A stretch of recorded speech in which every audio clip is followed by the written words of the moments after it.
Kadapa press క్లబ్కు రావడానికి కారణం మీ ముందు 3-4 అంశాలు ప్రస్తావించేదానికి రావడం జరుగుతాం.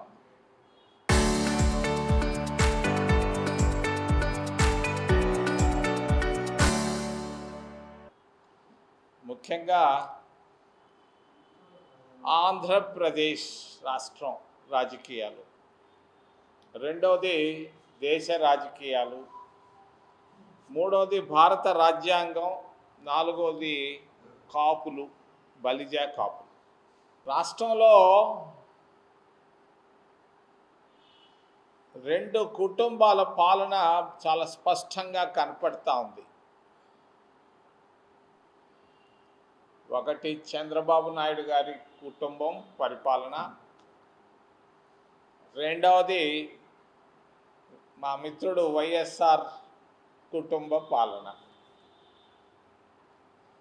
చంద్రబాబు నాయుడు గారు రేపో మాపో 19 సంవత్సరాలు రాష్ట్ర ముఖ్యమంత్రిగా పూర్తి చేసుకోబోతున్నారు. 19 సంవత్సరాలు. మా మిత్రుడు వైఎస్ఆర్ కుటుంబం 11 సంవత్సరాలు పూర్తి చేసుకున్నది. అంటే 19 + 11 30 సంవత్సరాల 2 కుటుంబాల పాలన. దాదాపు 70 సంవత్సరాలు ఆంధ్రప్రదేశ్ రాష్ట్రంలో 30 సంవత్సరాలు 2 కుటుంబాలే పరిపాలించాయి. వాస్తవం ఇది. మరి ఈరోజు రాష్ట్ర పరిస్థితులు ఈ 2 కుటుంబాల వల్లే.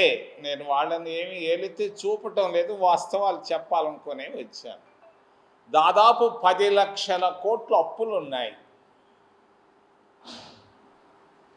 ఈ అప్పులకు కారణం చెప్పుకోక తప్పదు మా మిత్రులని. ఇది రాష్ట్ర పరిస్థితి, రాజకీయ పరిస్థితి.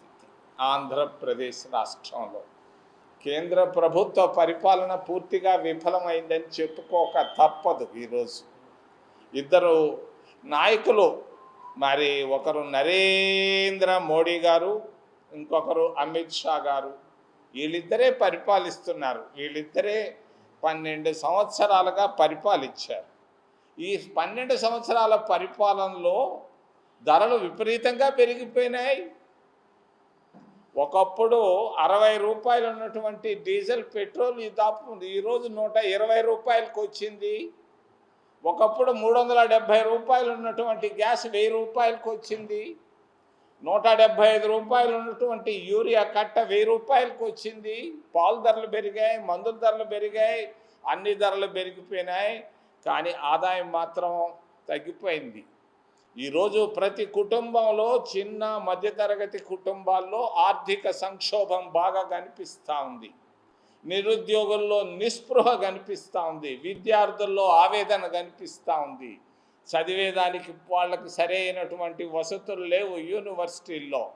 మరి ఈ పరిస్థితుల్లో దేశానికి మరి భారత రాజ్యాంగాన్ని మార్చాలన్న ఆలోచన మొదలై ఉంది ఢిల్లీలో. మరి అంబేద్కర్ గారు ఆ రాజ్యాంగాన్ని రాశారు, చక్కటి రాజ్యాంగాన్ని రాశారు. రాయించింది ఆ రోజు ఉన్నటువంటి కాంగ్రెస్ ప్రభుత్వం, కాంగ్రెస్ పార్టీ, మరి మహాత్మా గాంధీ గారు. అమిత్ షా గారు, మోడీ గారు పెద్ద చదవరి కాదు. ఆయనకు రాజ్యాంగం అంటే తెలియదు. ఆయన చదువుకున్నది 4 తరగతులు, 1, 2, 3, 4, మరి ABCDలు రావు. ఆయనకేమి భారత రాజ్యాంగాన్ని గురించి ఏమీ తెలియదు. ఈ మాట చెప్పడం నేను బాధతో చెప్తున్నాను, తెలిసి చాలా స్పష్టంగా సుస్పష్టంగా తెలియజేస్తాను. మరి అమిత్ షా గారు, ఆయనకు కూడా ఆయన ఏం చదువుకున్నాడో ఆయనకు తెలుసో లేదో. మరి ఏమీ తెలియనటువంటి 2 గొప్ప నాయకులు ఈరోజు భారతదేశంలో భారత రాజ్యాంగాన్ని పూర్తిగా మార్చాలన్న మరి ఆలోచనతో ముందుకెళ్తున్నారని తెలియజేస్తూ, ఈ భారత రాజ్యాంగం మార్పుల వల్ల భారతదేశం 2 ముక్కలు అయిపోయే అవకాశం ఉంది. ఎట్లా ఆంధ్ర తెలంగాణ రెండు అయిందో దక్షిణ భారతదేశం ఉత్తర భారతదేశం అయ్యే అవకాశం ఉంది. దీన్ని వెంటనే విరమించుకోవాలని మరి కేంద్ర ప్రభుత్వానికి మోడీ అమిత్ షాలకు తెలియజేస్తూ చివరిలో కాపులు, బలిజలు కాపులు 20% ఉన్నారు దాదాపుగా రాయలసీమ జిల్లాల్లో కానీ కోస్తా జిల్లాల్లో కానీ. అందరూ అధికారాన్ని అనుభవించారు.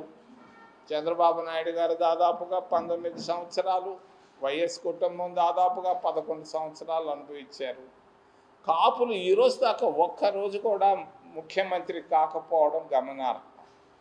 ప్రతి ఒక్కరిలో ఉంది ఆవేదన. వెస్ట్ గోదావరి జిల్లాల్లోనే కాదు, రాయలసీమ జిల్లాల్లో కూడా కాపులు ముఖ్యమంత్రి కనీసం కావాలి అన్న ఆలోచన, ఆవేదన ఉంది. ఈ ఆలోచన కరెక్ట్ అని తెలియజేస్తూ ముద్రగడ పద్మనాభం గారు నాకు మంచి మిత్రుడు, నాతో ఎన్నోసార్లు మాట్లాడాడు. ఆ రోజు కాపుల వీధిలో అంబేద్కర్ అనే విగ్రహాన్ని కిర్లంపూడిలో ప్రారంభించిన రోజు నేను ఆయన పక్కనే ఉన్నాను.